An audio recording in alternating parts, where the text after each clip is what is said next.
Uber, e estou aqui para a honra e glória do Senhor Jesus. Então, me apresentando, para quem não me conhece, o pastor deu uma pincelada, mas para quem não me conhece, eu me chamo Rafael Rocha, eu sou pastor ali também, eu colaboro ali na igreja Projeto Alma como pastor, junto com o pastor presidente, que é o pastor Edson Brazão. Eu sou terapeuta, psicanalista, trabalho na área da terapia também, e assim, queridos, para mim foi algo que se encaixou perfeitamente. Eu amo pastorear, eu amo gente, eu amo pessoas, eu amo conversar com pessoas, e para mim tem sido algo tremendamente maravilhoso essa oportunidade que o Senhor me deu de adquirir o conhecimento nessa área, para que a gente também possa estar contribuindo na vida de outras pessoas, amém?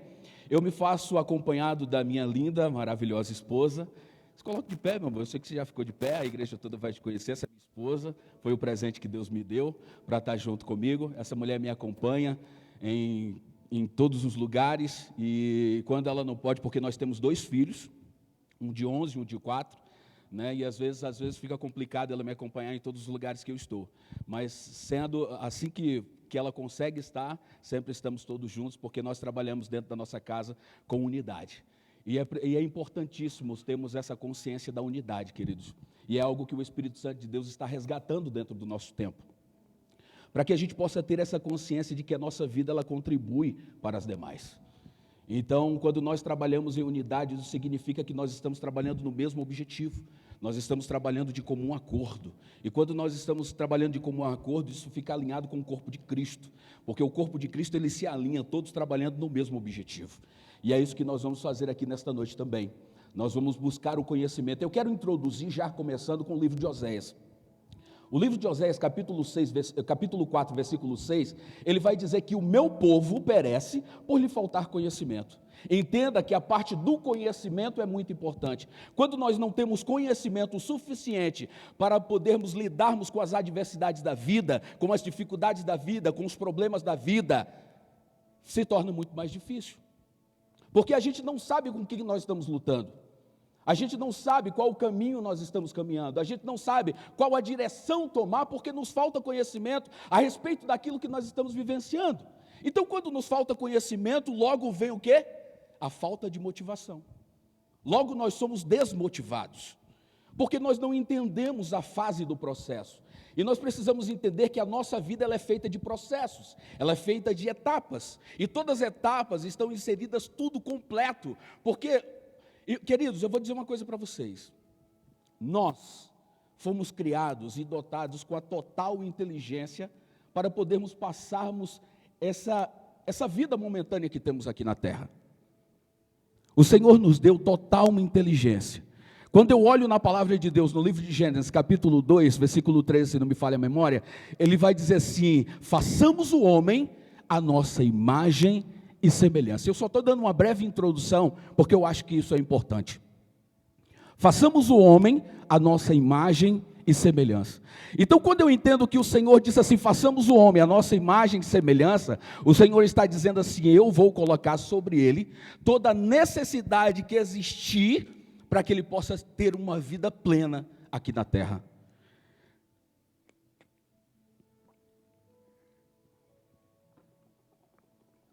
Quantos estão entendendo? Diga amém. Só que agora, queridos, nós vamos começar, e eu preciso da sua atenção. Eu sei que, às vezes, quando a gente está numa forma de palestra, a gente cansa um pouquinho, não tem problema, se você quiser abrir a boca aí um pouquinho, pode abrir, só não durma, por favor. Tá bom, queridos? Mas a gente entende o cansaço do dia a dia, a gente entende a correria do dia a dia. Mas eu quero fazer aqui de uma forma muito dinâmica, para que a sua atenção esteja prendida em relação a este conteúdo, para que nós possamos, não só você como nós aqui também, possamos sair daqui com mais entendimento, com mais confiança, com mais sabedoria, para que nós possamos enfrentar a vida lá fora. Amém, queridos? Como o pastor já introduziu aqui no livro de Romanos capítulo 12, eu quero reforçar um pouco mais. A Bíblia vai dizer no livro de Romanos capítulo 2, não vos conformeis com este século, mas transformai-vos pela renovação da vossa mente. Paulo não tinha tantos recursos na época, queridos. Eu observo o tanto de recurso que nós temos hoje, Eu observo tantas coisas que nós temos, a tecnologia que nós temos, o conhecimento até mesmo que nós temos, para que a nossa mente possa ser uma mente transformada, para que nós possamos ter uma vida alinhada à palavra de Deus. Nós temos tantos recursos, porém, nós não entendemos ainda a necessidade de se ter o devido conhecimento para transformar a nossa vida. Às vezes, nós esperamos que Deus faça completamente. Eu quero já quebrar aqui nessa noite, essa crença limitante que nós adquirimos por esse sistema hereditário que nós vivemos familiar. Porque muitas vezes nós esperamos Deus fazer completamente tudo pela nossa vida, mas deixa eu falar uma coisa aqui para você, talvez eu possa te constranger nesse momento, talvez eu possa conflitar com você neste momento, mas essa é a minha intenção. Deus não vai fazer tudo por você. Sabe por quê, querido? Se Deus fosse fazer exatamente tudo por nós, Deus não daria a disponibilidade do conhecimento. Deus não colocaria sobre o nosso caminho, dentro do nosso processo, a disponibilidade, a oportunidade de aprendermos da sua palavra, de adquirirmos o conhecimento. A aquisição destas coisas é muito importante para que nós possamos ter uma vida natural, uma vida completa. Você não vai ter... O que você está dizendo, pastor Rafael? É que eu não vou ter mais dificuldade a partir do conhecimento? Não, você vai continuar tendo dificuldade, mas as dificuldades, as adversidades, os problemas não doerão tanto como dói hoje. Porque a Bíblia vai nos ensinar que neste mundo teremos aflições, mas o que nós temos, bom ânimo, porque o Senhor venceu. Isso significa que nós venceremos também. Porque nós colocaremos em prática a nossa fé. Então, quando eu observo Paulo trazendo essa importância de termos uma mente transformada, porque, queridos, isso aqui se chama caixa de comando. Quando você utiliza a sua caixa de comando com inteligência, ele dá ordem ao seu corpo, e o seu corpo fica disponível a obedecer todos os comandos do teu cérebro. Não é eu que estou dizendo isso a ciência explica, isso a própria palavra de Deus já explica muito antes que a ciência. Eu quero alinhar as duas coisas aqui nesta noite, eu quero alinhar tanto a ciência quanto a palavra de Deus. Eu não quero trazer tanta informação científica, porque muitas vezes, na verdade eu não nasci para isso, eu alinho a ciência com a palavra de Deus, porque a própria Bíblia, a palavra de Deus já é a ciência. Todas as explicações de tudo aquilo que nós necessitamos tem na Bíblia. Eu costumo dizer que a palavra de Deus é o manual de instrução para a vida do cristão. A palavra de Deus é o manual de instrução para a vida do cristão. Quando você compra uma TV de última geração, que você não sabe como mexer, o que você vai consultar? Não é o manual da TV? Para você ter todo o conhecimento, para poder mexer nela, de todas as funções que ela tem, é o manual. Assim mesmo, não é diferente da nossa vida. Quando nós temos alguma dificuldade, quando nós temos algum problema, nós vamos consultar o manual, que é a palavra de Deus. É por isso, queridos, que quando nós começamos a colocar essa caixa de comando no controle do nosso corpo, nós vamos entender que muitas dificuldades não eram dificuldades. Era só um problema que a nossa subconsciência inventou para que nós acreditássemos que era uma real dificuldade. Quantos entenderam? Diga amém. Existem coisas que você considera como um grande problema. O ser humano em si. Existem momentos que nós consideramos como um grande problema. Mas, na verdade, isso não passa de um processo. Quando nós entendemos que o processo ele faz parte de uma evolução, as coisas não vão doer tanto. Os problemas da vida não vão parecer que são aqueles bichos de 7 cabeças que nós criamos. Mas isso Paulo está trazendo a referência no livro de Romanos, capítulo 12, versículo 2. Existem passos a seguir. E eu quero te explicar. Paulo está dizendo assim, existem passos a seguir. E eu quero te explicar que o primeiro passo é que você transforme a sua mente. Nós vivemos num sistema familiar onde nós criamos muitas crenças limitantes ao decorrer destes anos. Existem conhecimentos que nós adquirimos antes, que a primeira coisa que muitas vezes vem na nossa mente é dizer assim: ah, se eu soubesse disso antes. Mas como a vida faz parte de um processo, você não tem que se arrepender daquilo que você viveu anteriormente. Uma coisa que nós precisamos entender, queridos, é que as nossas experiências que nós tivemos no passado, elas nos trouxeram até o nosso presente. Agora são as nossas experiências que adquirimos hoje, que nos conduzirão ao nosso futuro. E é partindo dessa perspectiva que nós saberemos como o nosso futuro será construído. É por isso que Paulo está dizendo assim: você tem que se preparar agora. É agora que você tem que se dar a oportunidade. É agora que você tem que preparar a sua mente para receber toda a informação. É agora que você tem que começar a colocar a sua consciência no comando, no controle. Porque, queridos, muitas vezes eu torno a dizer isso porque isso é crucial nesse momento. Por causa dessa nossa crença limitante, e que ela faz parte dessa construção hereditária, que faz parte do sistema familiar que nós vivemos, a gente cruzou os braços por muito tempo, e dizemos, por muito tempo, nós havíamos dito que o Senhor faria exatamente tudo por nós. E o Senhor, Ele só age no campo do impossível. É isso que nós precisamos entender. Porque o Senhor me deu e te deu inteligência o suficiente para viver uma vida terrena.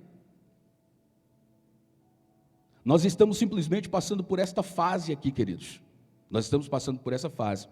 É por isso que nós temos aqui, eu acredito que amanhã você vai estar em posse de um conteúdo que eu preparei. Amanhã nós vamos todos estaremos em posse de um conteúdo que eu preparei, que vocês vão observar alguns tópicos que eu coloquei aqui, muito importante, para que todos vocês acompanhem. A nossa vida, ela não vai mudar, queridos. Eu quero conflitar com você aqui nesta noite. Eu quero conflitar com você. A nossa vida não vai mudar enquanto a gente ouvir e não praticar. A nossa vida não vai mudar. Talvez você agora se frustrou com o que eu acabei de dizer, mas eu quero te impactar realmente. Porque da mesma forma, eu quero que você entenda isso, da mesma forma que o Espírito Santo de Deus se move, sabe por que o Espírito Santo de Deus ele se movimenta na igreja? Sabe por que o Espírito Santo de Deus se movimenta na igreja? Quando o Espírito Santo de Deus se movimenta na igreja, é porque ele quer validar a glória de Deus sendo derramada no meio do seu povo.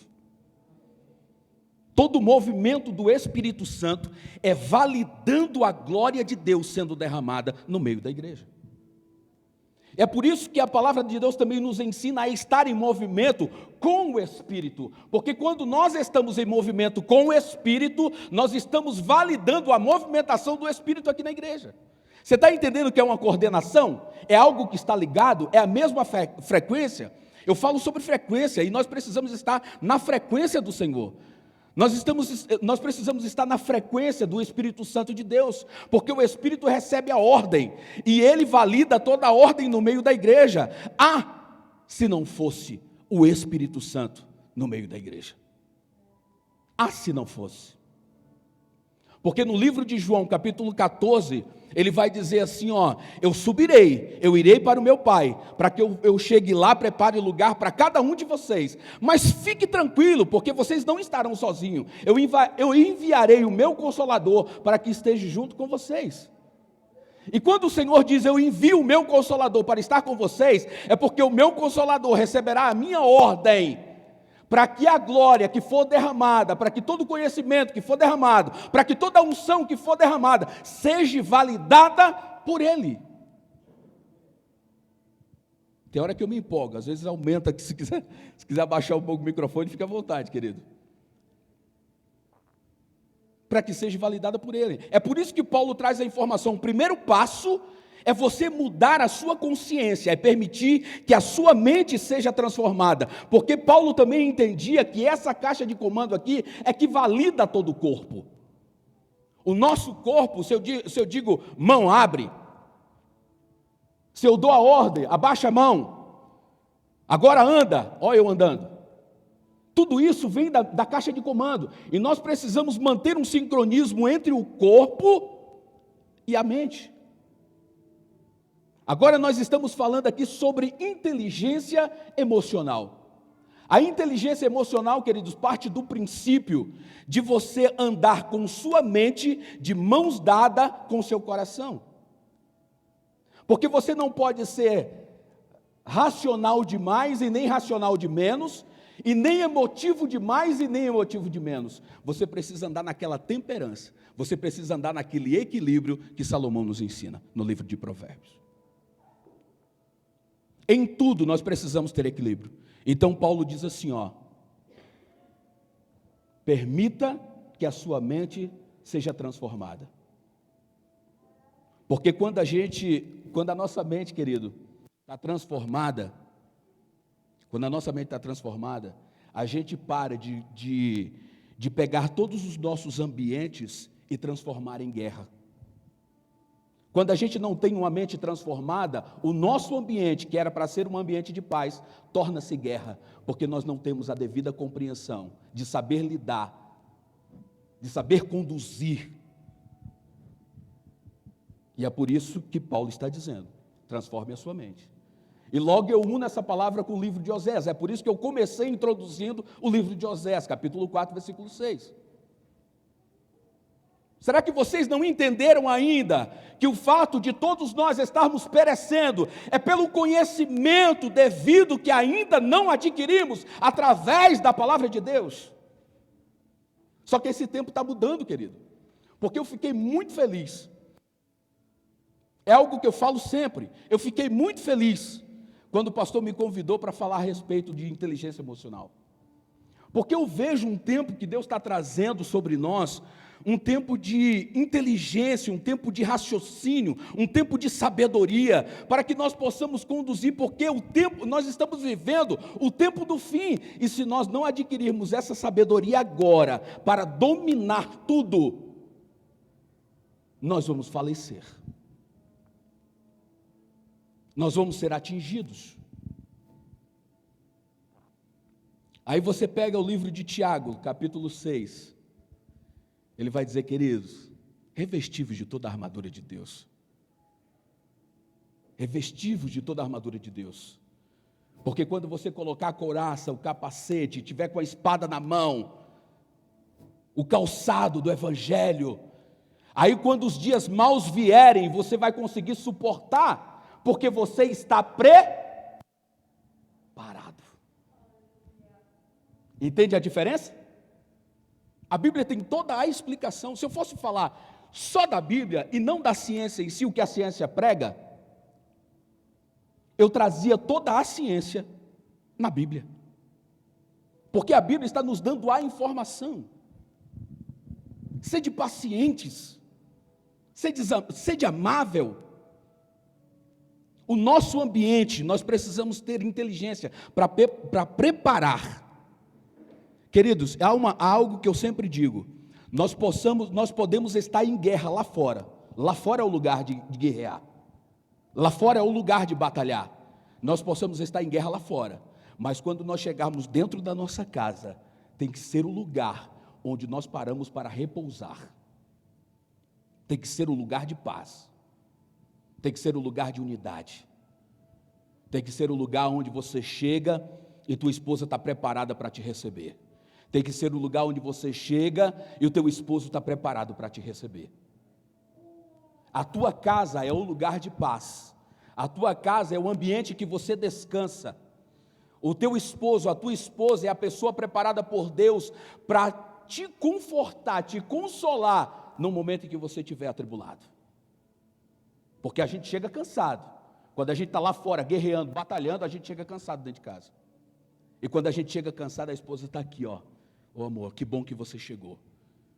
Agora eu quero estar junto com você. Aí quando a sua esposa chega, ô amor, que bom que você chegou. O que você está precisando? Então vamos lavar. Olha aí o negócio saindo já. Queridos, deixa eu falar uma coisa para você. Antes de me apresentar, eu poderia ter dito isso, mas preferi não dizer, mas agora eu vou dizer. Eu vim de um sistema familiar um tanto complicado. É por isso que muitas vezes, quando a gente adquire esse conhecimento, a gente vai dizer, a primeira coisa que quer vir na nossa mente é dizer assim: se eu tivesse esse conhecimento no passado. Só que nós temos que entender que nós não precisamos nos arrepender daquilo que nós vivemos no passado. Porque eu louvo a Deus por tudo que eu vivi no meu passado, porque me trouxeram até aqui, para ter o conhecimento que eu tenho hoje, porque fez parte de um processo. Então eu vim de um sistema familiar complicado, onde a minha mãe fazia todas as coisas e o meu pai não fazia absolutamente nada.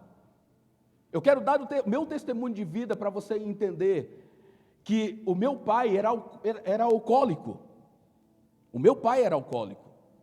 O meu pai agredia a minha mãe. Ele agredia todas as vezes que ele chegava de viagem, todas as vezes que ele viajava. Eu estou dizendo isso aqui, irmão, como testemunho, não é para você ficar, que dozinho do pastor. Não é isso não, querido. Não é isso não. Porque eu já fui curado disso. O Senhor me curou dessas coisas. E é por isso que eu comecei a estudar e o Senhor me permitiu ter o conhecimento que eu tenho hoje. Foi por causa destas coisas. Então, quando meu pai viajava e ele voltava, quando voltava, meu Deus, era uma tribulação. Porque nós tínhamos que dormir do lado de fora, porque ele ficava tentando matar todo mundo. Só para você ter uma noção, ter uma ideia do sistema familiar que eu vivia. E eu me considero um exemplo para estar aqui hoje, porque o Senhor transformou a minha vida. Eu vivi num sistema hereditário destas crenças limitantes, onde meu pai apontava o dedo para mim e falava assim: você não vai ser ninguém. Você não vai ser ninguém. Ele apontava o dedo para mim e dizia assim: você vai ser um vagabundo. Mas o Senhor teve misericórdia de mim. O Senhor teve misericórdia. E minha mãe, um exemplo vivo de uma pessoa cristã, mesmo vivendo estas coisas, ela ia todos os dias para a igreja, e consagrava todos os dias, orava todos os dias. Eu achava isso um absurdo. Eu achava um absurdo, porque eu não tinha conhecimento. E quando a gente não tem conhecimento, a gente perece, querido. É por isso a importância de se entender os processos da vida em que você está inserido, o qual você está vivendo. Porque para todo o seu esforço, Deus tem uma recompensa. Ela acreditou. Olha lá, glória a Deus. Para todo o teu esforço tem uma recompensa. Não pense você que você está lutando em vão. Não pense que as suas batalhas não é para você chegar a lugar nenhum. As tuas crenças limitantes é que estão te atrapalhando a enxergar o teu futuro promissor, o futuro promissor que Deus preparou para você. E é por isso que a palavra está dizendo, resgatando novamente, dizendo: tome o devido conhecimento, porque a sua vida é para um propósito. Não foi você que escolheu estar aqui. A Bíblia nos ensina, não foi você que escolheu um dia me servir, foi eu que vos escolhi a vós. Foi Deus quem te escolheu, e se Deus te escolheu é porque você tem um propósito de vida, Ele te deu um propósito de vida. Pastor, mas você não sabe o que eu passo lá dentro da minha casa. Eu posso não saber, queridos, mas eu posso te dar o resultado final em Cristo. Porque depois de todas essas dificuldades que eu vivi na minha vida, eu entendi o real propósito que Deus tinha para mim. E quando isso é muito importante, e eu gostaria que amanhã, queridos, se você tivesse a oportunidade de trazer papel e caneta, eu quero derramar uns códigos aqui, eu quero derramar umas chaves aqui, que eu precisaria que você anotasse isso. Você foi chamado para um propósito. E uma das coisas que nós precisamos compreender é que quando nós vivemos dentro desse sistema fechado, acreditando que a nossa vida não tem um propósito, chorando amargamente pelos resultados que não chegaram ainda para nós, você está sendo uma pessoa egoísta. Como assim, pastor? Eu estou sendo uma pessoa egoísta? Sim. Porque a Bíblia vai nos ensinar que a sua vida não serve